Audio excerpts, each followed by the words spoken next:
And we have a lot of other very high representatives from Utah, at least mostly from Utah. And we're doing something very dramatic and very important for the people of Utah and the people of our country, because many people use it.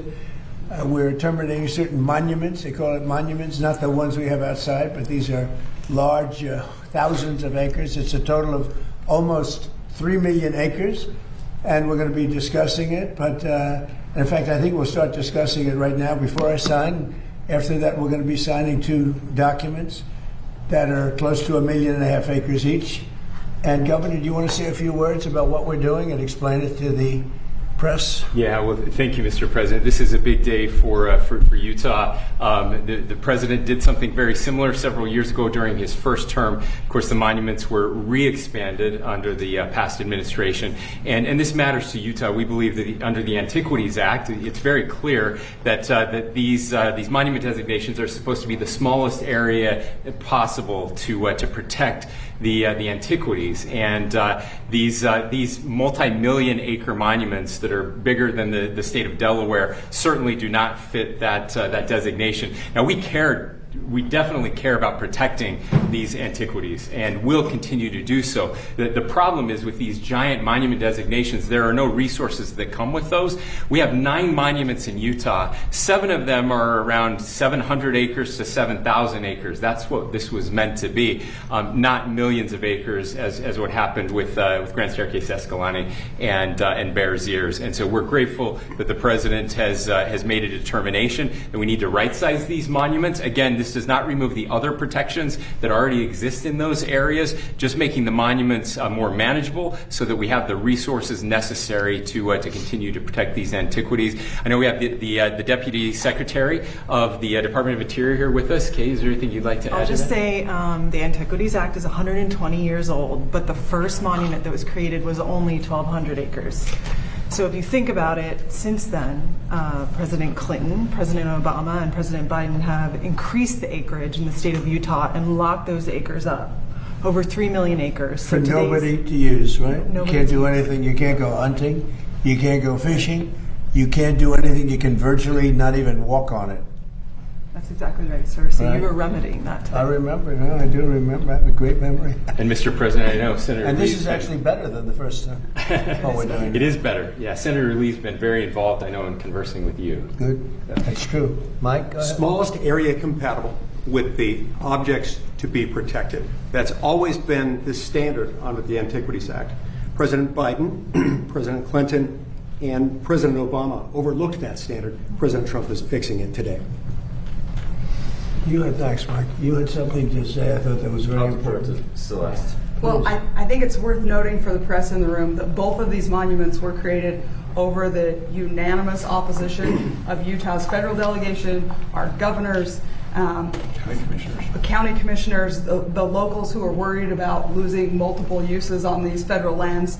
And we're standing here with the governor, the Speaker of the Utah House, the entire Utah federal delegation supporting a president listening to the people of Utah and saying, we know you value this land, you want it used for multiple use and not locked up. And so this is a very different process than how the monuments were created.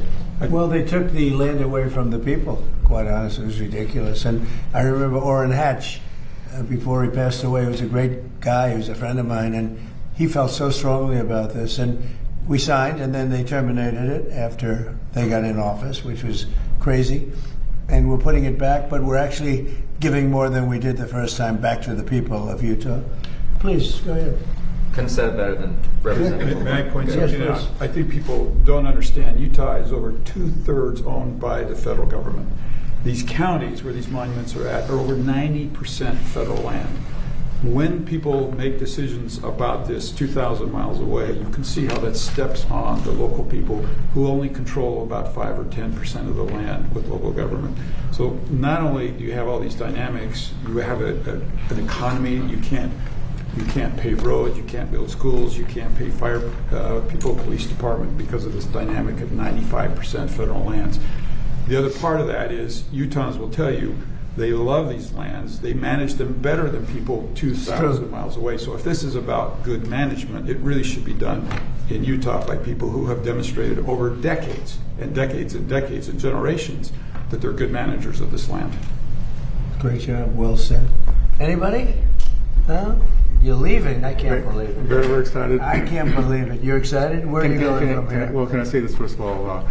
We sat down with the previous administration and said, then we'll just work this out, so we don't have to keep going back and forth. Just work with us. Right. And we promised if we didn't, that once we have the power, we're going to make sure that the people's voices are heard. So thank you for helping us keep our promise. Wow. And unfortunately, the last administration did not understand that this would happen one day. So thank you so much. Great honor. Let's sign. This is very nice. I'm very happy about this. And better than the first time.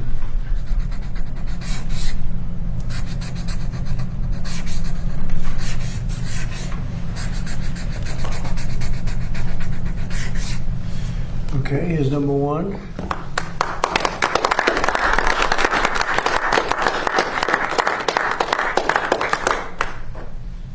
Okay, number two. Here you go, Bill. Thank you. Almost 3 million acres. Going to be well taken care of now.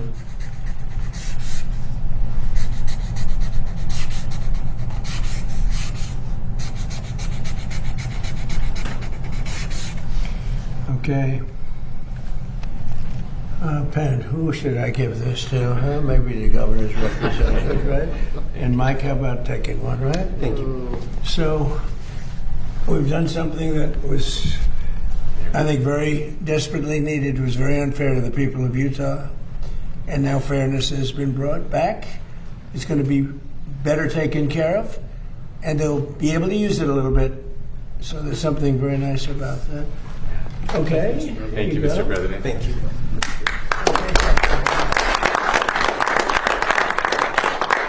you have any questions about this, first of all, most importantly? Anybody want to talk about this? I've got one. Yeah, Jeff, go ahead. I've got one on Iran too, but I'll start with this. Just you said that 70% of the land was federal. Was there any other way to turn this around? How is it that I guess my question is how did it get there if it's a state? Go ahead. Do you want to discuss that, please? The land ownership is what it is, but under the Antiquities Act, 120 years ago, Congress made the decision to give presidents the power to designate by executive proclamation certain land as monument. It was supposed to be the smallest area compatible with the objects to be protected in connection with that. Now, initially, as the Deputy Secretary of the Interior explained a minute ago, that meant a few hundred, maybe 1,000 or 2 acres at the most. These are 3 million acres. As I explained to President Biden, that's 2 Delawares. It's been abused, and so it was done by executive action. President Trump is right-sizing it to bring it in compliance with what the law says. And Mr. President, just on Iran, you have said now to Congress that we are back at war. How long do you expect this to take, and what's the legal basis? Take what? The war. Well, I think it's going very fast. We've demolished their military. We're hitting them very hard. We had a deal yesterday or the day before yesterday. It was all done. And then they broke up that deal immediately because they found out there was something in the deal they didn't like. And they're wired differently, and we're not going to put up with it. We are just going forward. We're attacking them tonight. We're taking out all of their capability for anything having to do with the Strait, with the Hormuz Strait. And I think in the end, we will end up just controlling the whole thing. And what they're doing is being very foolish, very stupid, and they've treated people horribly. They've killed 52,000 protesters so far that we can determine. It might be more than that, but 52,000 protesters have been killed, and it's really a terrible situation. Just one But quick we'll have it follow-up. under control very quickly. You Yeah. mentioned Thank that you, you're Mr. going to, President. just one quick On follow-up. your You mentioned, president- Wait. you're going, just On hold your- on one second. Wait, Jeff. I'm sorry, I was Be just nice. going to ask the Be follow-up. nice, Jeff. Go ahead, please. Thank you, Mr. I have President. to On teach your- him to be nice. Thank you, Mr. President. On your presidency, so a lot of us here actually witnessed a miracle 2 years ago today as we were on the ground covering your rally in Butler, Pennsylvania. Right. You said a lot of times that you believe that God has saved your life. Has there been a moment throughout your presidency so far where you thought this is why God kept you here? Well, we're doing a lot. You know, we have a country that I use the expression "Make America Great Again," and we've done far more than anyone thought possible, including maybe even me. We've done things that are unreal. At $19.2 trillion, the money being invested in our country is more than any country has ever had by many times.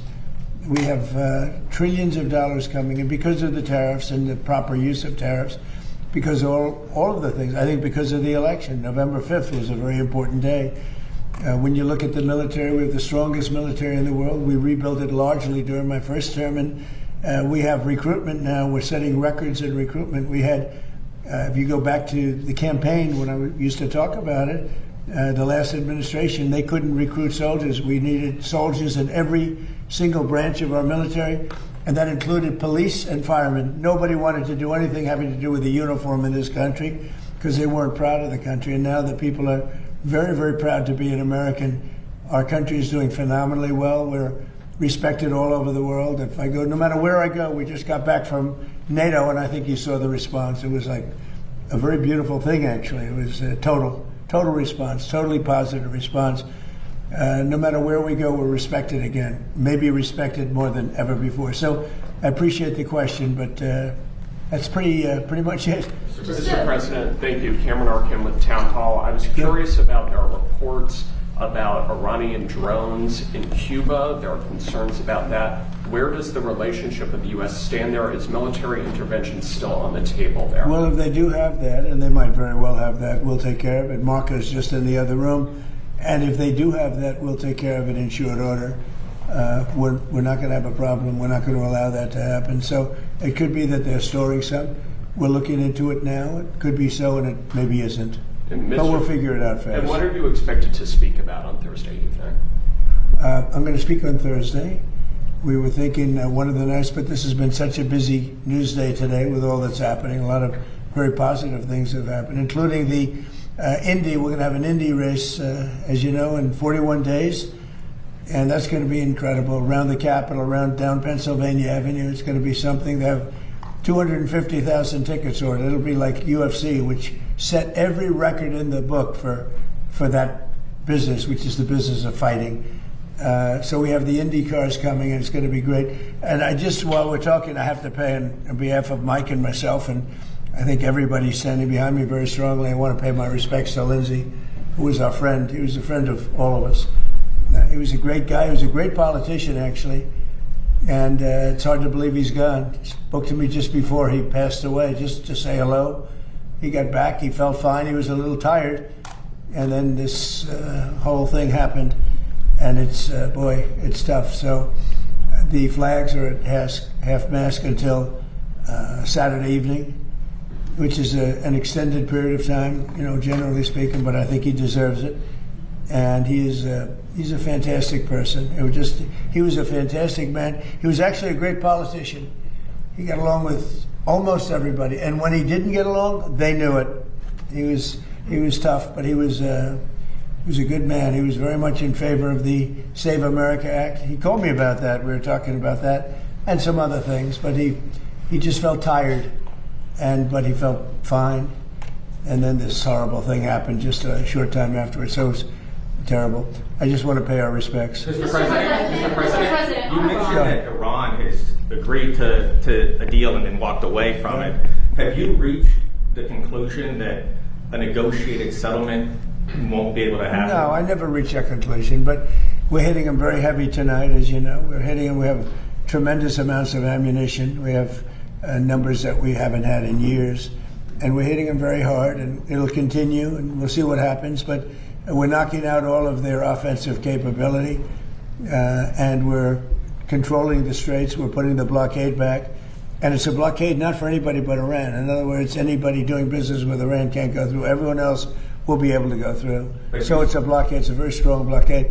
The blockade was probably more effective even than hitting them, but I think the combination is the thing that really does it. But you think a deal is still possible? You think they'll return to the... Yeah, I think a deal is possible, sure, I do. But, Mr. President, you noted the United States is bombing Iran again. I mean, you've been bombing Iran for months now. Is this just the new normal for the American people? No, well, we're in Vietnam for 19 years. We're here for 4 months. So I think we've done a lot. We've knocked out their Navy in a period of 1 month. We knocked out their Air Force. Their Air Force is non-existent. We knocked out most of their missiles, most of their drones. We knocked out their drone manufacturing capability, about 92%. Their missile capability for manufacturing, we knocked out 89%. And they have a little capability, but they don't have any capability for us. This is almost a military skirmish. Now, with all of that being said, you have to get people that want to make something. We had a deal with them 2 days ago, and then they said, oh, we can't make that deal. We have to negotiate it further. And this is what they've done for 47 years. The difference is nobody negotiated like I do. And this should have been done by Bush and Obama and Biden and people before them, frankly. It's 47 years they've been ripping off everybody and really hurting and killing thousands of people. So they killed 52,000 protesters, but they killed many, many people with Soleimani, who I killed in the first term. Soleimani killed many people, many people, and not only killed, when you see a young former soldier walking around with no legs, no arms, a face that's been horribly, horribly hurt, that was done by Iran. That was done by Soleimani, who was a person that was very evil. He was an evil genius. He was looking to take out a lot of our military installations in Iraq and Iran, and I got him before he got us. So we have to do what we're doing, and the strait is open. It will be open. We've cut down their capability very substantially, but they're going to fight for a while.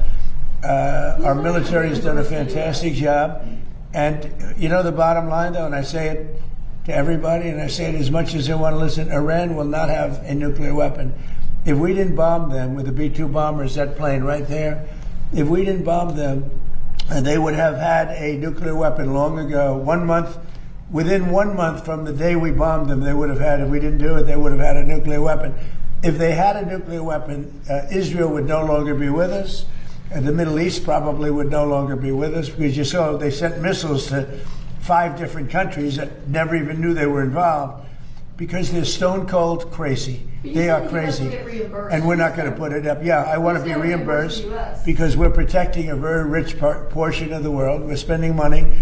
And so what we've done is we are going to be reimbursed for protection. We're protecting by the countries that we're helping. For instance, you look at the 5 countries. You have Saudi Arabia, you have UAE, you have Qatar, or Qatar as I always say, you have Qatar, Bahrain, and by the way, you have others. You have Kuwait, and you have others, and they will do very well.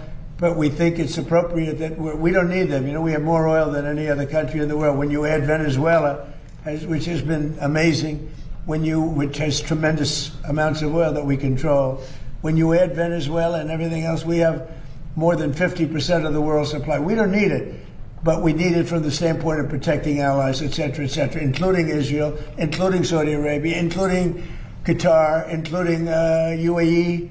We're protecting all of them, and we've done a very effective job. So 4 months ago, these people had military that was very strong, by far the strongest probably in the Middle East. They were called the bully of the Middle East. Now they don't have a Navy. They have 159 ships underwater. They had a total of 159 ships. Now every one of them is underwater. They had 230 airplanes, attack planes. They're all gone. They're gone. They had tremendous radar. It's all gone. They had tremendous anti-aircraft. It's all gone. Sadly, their leadership is all gone. They had their first-tier leaders are all dead. Their second-tier leaders are all dead. Their third-tier leaders, who we're dealing with, more or less, some of them are already gone. And then you read fake news like your network, CNN, which is fake news. You read them. You have them say, well, actually, aren't they doing quite well? Let me just tell you, they have now inflation of over 300%. 4 months ago, they had inflation of 5%. Now they're at over 300, could be 350%. They made a deal, they broke it, probably 10 times. And they killed a lot of people. They killed our people. But the protesters, what they've done to the protesters, 52,000. Have you ever seen any of the burial lots where they're burying the protesters? They killed 52,000 protesters, and on my watch, they can't do any of that. So we have them in a position that They don't have any military. There's not a thing they can do about it. All they have is fake news, because they have the fake news, would rather see us lose the war than win the war, which is really treasonous, in a certain way. So we're doing another very major attack tonight. They want to make a deal. They came back. We made a deal 2 days ago, and they want to make a deal. They've been negotiating for 47 years, but nobody's ever hit them militarily. We're hitting them very hard. Thank you very much, everybody. Thank you very much. Thank you, press. Thank you, guys. Thank you, guys. Thank you, press. Thank you, press. Thank you, thank you. Thank you, press. Thank you. Thank you, guys. Thank you so much. Thank you. We're talking about it. We're talking about it. Thank you, We'll guys. decide very soon on that. Thank you, guys. Keep going. Thank you, guys. Peter, keep going. Thank you. Thank you, guys. Thank you.